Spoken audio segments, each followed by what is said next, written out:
Okay, this is the tinder that I seen today at Fort Lytton. I grabbed some before I left, and I'm going to try and do a fire with that now. And I just wanted to show you a close-up while I've got the camera in my hand. This is my helle gaupe knife. Now that little thing that looks like a scratch, it's actually where the blade went through the sheath. I'll talk about it more in depth in a minute. Okay guys, so I went to Fort Lytton today. You will see more videos about that a little bit later on. I'm probably there's about over an hour's footage there, so I'm gonna have to edit it, break it down into a couple of different videos. But one of the stars from the video is this tinder that I seen there, which I'll edit this so you can see a close-up of it. So I want to give this a go and see if I can get this to spark up. And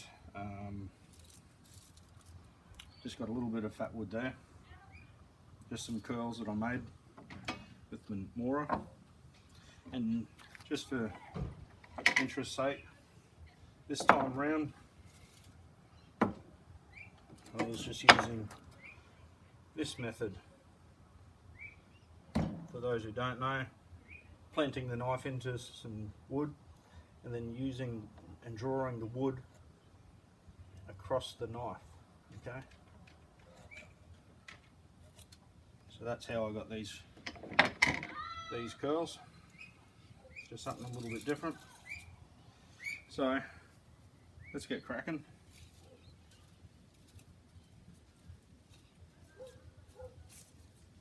Don't know what type of grass or weed this is. It was found near a creek. I'm going to give this ferro rod a go. I've got my high-speed tool steel bit here, so I thought that might work a little bit better with that pinning method, but I'm still having with this rod the same issue with this as I am with all my other knives as well. It seems that this ferro rod here, which I bought this from England and it wasn't cheap, it's an 8-inch rod from England. Doing the low and the pinning and the slow method doesn't really produce that many sparks consistently. It seems like this thing really likes a bit of speed.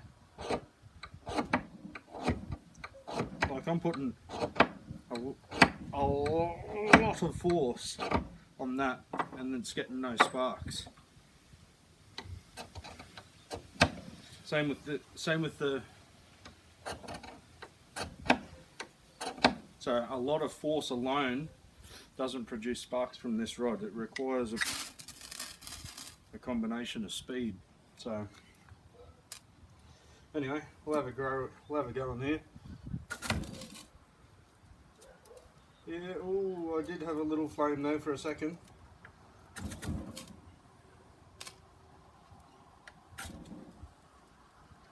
There's a low little flame.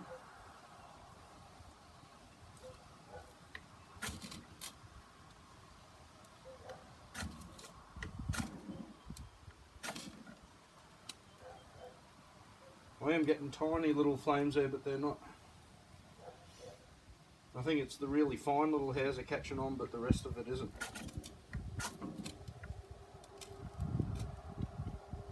Again, there's little flames, but they are going out.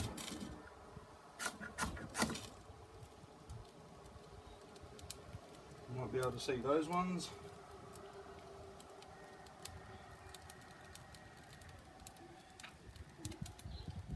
Okay. It obviously just needed to. Now the fat wood's going. There she goes. So if any of you do watch my Fort Lytton video, you'll see where this stuff come from.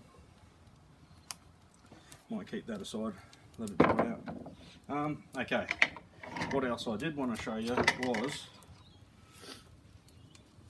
a buyer beware with this helle gut knife. Okay, haven't even done anything with this, but I did pull it out this morning.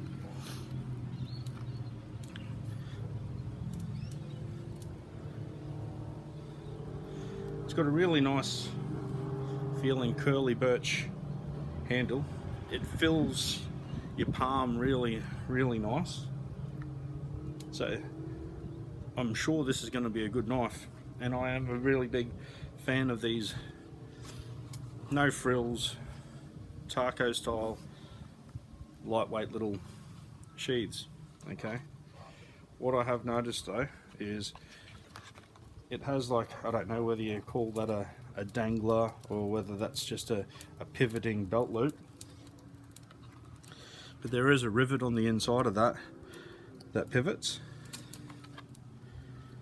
and it does mark the back of the handle. So that's something to think about.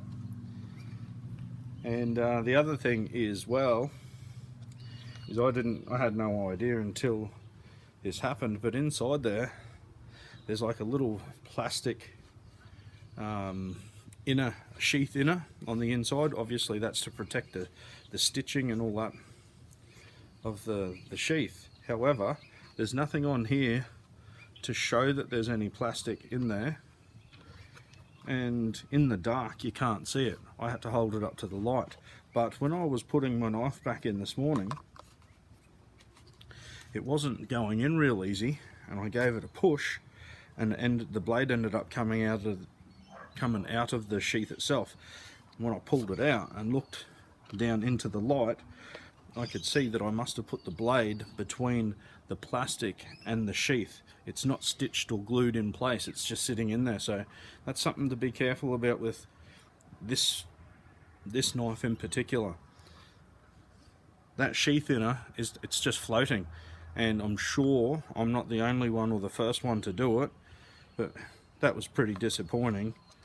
At first I just thought it was a nice tight fitting sheath, but really I'd gone down in between the plastic and the sheath, and then trying to push it home, push the blade out through the side of the sheath. You can hardly notice it, but it's not. That's going to let moisture in there. Anyway, I just thought I'd share that with you. Cheers.